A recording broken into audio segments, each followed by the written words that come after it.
Bienvenidos a Citas Podcast, un espacio donde generamos contextos.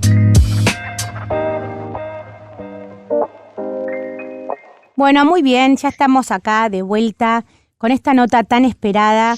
Está del otro lado, en línea, Jimena de Rodrigo. Ella es, o la hermana Guadalupe, como también la conocemos, vamos a explicar un poquito en la presentación. Ella es laica consagrada, fue miembro de la familia del Verbo Encarnado, pero desde febrero se dedica plenamente a la causa del movimiento espiritual Los Nazarenos, y ellos justamente su misión es apoyar a los cristianos perseguidos, y ella ya estaba en esta misión, ¿no? de acompañar a los cristianos perseguidos en Siria puntualmente. Hemos hablado con ella, tuvimos la suerte de tenerla en Pehuajó, con motivo de que nos vuelve a visitar ella junto con otros nazarenos.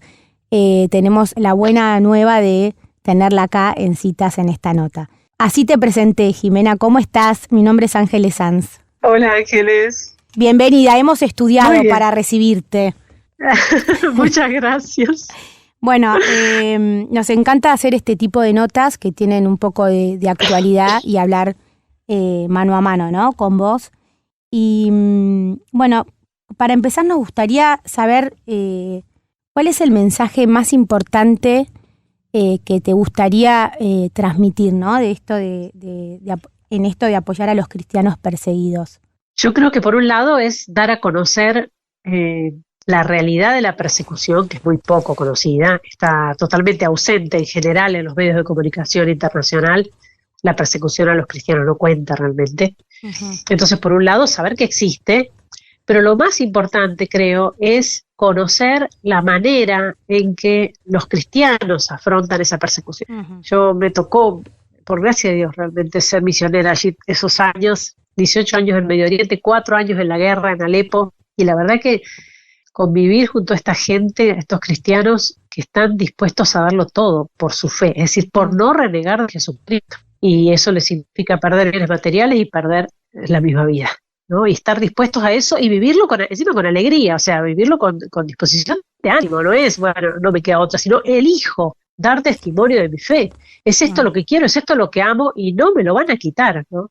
Entonces, yo creo que ese es el mensaje más valioso, porque eso es lo que nos sirve a nosotros aquí ahora, hoy en día, para afrontar las actuales persecuciones, por decirlo, luchas que tenemos como cristianos, e incluso, yo diría más, no solo como cristianos, como seres humanos en general, porque esto ya hay cosas que atentan no solamente contra la fe, eso de plano es así, ¿no? Sino que atentan contra el orden natural, ¿no? El ataque a la vida y el ataque a la familia, eso atenta directamente contra el orden natural. Entonces, ¿cómo vamos a afrontar estos ataques? Yo creo que los cristianos perseguidos nos enseñan en la disposición que tenemos que tener en esta lucha, porque no podemos seguir indiferentes, seguir dormidos, seguir disimulando que todo está bien, o dejar pasar, o acomodarnos al mundo, como bueno, está todo bien, ¿no? Yo creo que los cristianos perseguidos, los mártires, nos sacuden, ¿no? Bueno, a ver, ¿qué tengo que hacer? ¿Qué me toca hacer a mí para defender mi fe, para defender mi familia, para defender la vida, ¿no? Entonces yo creo que ese es el mensaje central. Y en esto de haber aprendido, ¿no? O haber convivido con ellos, para los que no estamos tan cerca de esa realidad puntual, ¿no? ¿Qué podemos traer o qué traes vos de esa realidad a esta persecución que todos hoy en día tenemos y sentimos? Yo creo que el hecho de que ellos la vivan con esa valentía, sin miedos, el poder decir que me quiten todo, que entren los del Estado Islámico, que me decapiten, que me corten la cabeza ahí. ¿Qué más me pueden hacer? ¿Qué más me pueden hacer? En definitiva es la muerte del cuerpo. Entonces, el hecho de reconocer las realidades sobrenaturales, ¿no? Y darnos cuenta de que no pasa todo por el bienestar espiritual, por el bienestar material, sino que lo más importante, en definitiva, y lo único importante es el bienestar espiritual, ¿no? Y que podrán quitarnos todo, incluso la vida misma, pero lo más importante es que no nos roben el alma, es decir, la condenación eterna, eso es lo que tenemos que temer, ¿no? Sí. Y ya sé que de esto se habla poco y que hoy en día se evitan, hay temas que se evitan, no, bueno, pero no hay que hablar de esto, no hay que asustar a la gente, qué pecado, qué infierno, pero no es asustar a la gente, es hacerles el mayor bien, posible, que es desearles que todos nos encontremos en la vida eterna. ¿Cómo nos vamos a encontrar todos en la vida eterna si no saben qué es lo que hay que hacer para llegar ahí y para evitar la condenación? Entonces, yo creo que es como que los mártires pegan una sacudida, ¿no? A cada uno donde necesita más, realmente, ¿no? Para conservar la vida de gracia, para fortalecer la vida de gracia, porque eso realmente los hace fuertes, ¿no? Frente a estos ataques. ¿Cómo crees que esta gente, no, estos mártires que realmente sacuden en esta época bueno, digamos, en esta época temporal que uno creería que esas cosas no deberían suceder, ¿no? Como que parece de otra época. Sí. ¿Dónde alimentan ellos su fe y cómo es la manera de ellos de poder alimentar esta fe para tener como una fortaleza tan grande al momento de poner en juego su vida y elegir morir antes de que le saquen su fe? Bueno, justamente esto último, justamente el hecho de conservar la vida de gracia, la oración. Nosotros durante el tiempo de guerra se multiplicó la actividad pastoral en la parroquia, fue una cosa impresionante. La parroquia, y además todo el mundo se quedó sin trabajo, a muchos sin casa, había muchísimos refugiados alojados allí. Entonces la Santa Misa diaria, la adoración, el rosario diario, es eso lo que les da la fuerza que tienen, es eso, porque ciertamente que para dar un testimonio así de fe, incluso con la vida misma, hace falta una gracia especial, que yo considero que les viene en gran parte por la oración de tantos otros cristianos que rezan por ellos, ¿no? Claro. Ciertamente. Claro. Y Dios lo sostiene, es una gracia especial realmente, porque no es, me parece fácil decirlo, ¿no? Sí. Pero cuando un padre ve que están por degollar a su hijo de 12, 13 años y lo alienta a su hijo a no renegar de Jesucristo, a estar firme y mueren cantando, mueren rezando, mueren perdonando, eso es una gracia impresionante, pero que no viene de un día para el otro, viene justamente por alimentar esa vida de gracia, ¿no? En sus corazones. Por eso es tan importante. Por eso incluso cuando voy a grupos de jóvenes y todo, digo, bueno, vamos al hueso, o sea, sí, está muy bien hacer misiones, hacer grupos, hacer campamentos, hacer lo que quiera, un montón de actividades que uno puede hacer, pero si no voy a misa y no me confieso y no vivo en gracia, no me sirve de nada. Entonces vamos a lo importante, pagamos todo lo demás, por supuesto, pero vamos a lo importante, a vivir en gracia, porque el que vive en pecado mortal ya está muerto, por más que se lo vea vivito y vivito y coleando, como se dice, ¿no? Ya está muerto. Entonces, ese es el mensaje que yo intento transmitir, ¿no? Que ciertamente es la solución también a todos nuestros problemas, ¿no? Nosotros sufrimos lo que sufrimos, ¿no? Ciertamente en este mundo de hoy, golpeados por las consecuencias del pecado, en definitiva, ¿no? Entonces, mientras más nos acerquemos a Dios y a la vida de gracia, vamos sanando también todas esas heridas. Como volver digamos, a lo importante, ¿no? Y a lo básico, diría, como origen de la fe, ¿no? A rezar, a ir a misa. Exactamente. Exactamente, y de hecho los jóvenes allá decían eso. Ahora yo les decía, ¿pero cómo puede ser que los veo más contentos que antes? Porque era impresionante verles la alegría que tenían en el rostro, ¿no? Y ellos decían, lo que pasa es que antes estábamos tan entretenidos con las cosas del mundo que nos olvidábamos de lo importante. Fíjate vos, así con la guerra se les da vuelta todo y se dan cuenta de que estaban simplemente en banalidades, por ahí en superficialidades, trivialidades, que uno dice, bueno, sí, no es lo importante, ¿no? Por eso el sufrimiento en definitiva es eso. Sí, muchas veces, ¿no? También como la cruz, como mensaje, ¿no? De Jesús, esto que tantas veces escuchamos. Exacto. De cargar la cruz, bueno, cómo va acompañado de lo demás, ¿no? De la oración, de la gracia, de esto que vos traes. Sí. Ahora, para los que vemos por televisión toda esta realidad, o ni siquiera se ve por televisión, ¿no? ¿Cómo es un día para estos cristianos que viven allá? O sea, ¿se sabe a dónde van a ir? ¿Entran a las casas y preguntan? O sea, ¿cómo es esa dinámica de los perseguidos? Bueno, la época, particularmente la época de guerra, porque ahora desde el 2017 en adelante empezó a mermar ya el conflicto en Siria, y la situación está bastante controlada por el Ejército Nacional, ¿no? Los terroristas, por más que siguen allí, ¿no? Y van a seguir siempre, pero en los años de guerra que fueron tremendos. Por ejemplo, no sé, la mamá salía a comprar el pan así con mucho cuidado y se despedía de su familia, porque no sabía si regresaba. De hecho, muchas veces pasó en la cola de la panadería, porque las panaderías se hace fila en la calle, y algún muerto siempre había por balas perdidas, por algo que explotó cerca. Entonces, ese tipo de situaciones, los niños yendo al colegio, despidiéndose de sus padres a la mañana porque no sabían si regresaban, ¿no? Y viviendo el día con esa intensidad, ¿no? Es decir, que uno lo vive distinto, porque si nosotros, nuestro problema normalmente es que vivimos en este mundo como si fuéramos a estar una eternidad. Sabemos que no vamos a morir, sí, lo sabemos, pero vivimos como si fuéramos eternos, como si fuésemos a vivir siempre. Entonces, cuando uno ya te dice, bueno, este puede ser el último día, ahí la cosa cambia, ¿no? Ahí la cosa cambia y uno valora lo importante, se aferra a lo importante, se prepara. Bueno, así vivían estos cristianos, ¿no? Y por eso, con esa frescura, con esa alegría también, era impresionante verlo, ¿no? No hay que pensar que estaban amargados, angustiados, por supuesto con mucho sufrimiento, por supuesto, ni hablar, pero a la vez, con esa serenidad y esa alegría de estar preparados para lo que fuera, ¿no? Preparados en definitiva para la muerte y para la vida. Hermana, ¿qué tal? Elisa te saluda, ¿cómo estás? Hola Elisa, ¿cómo estás?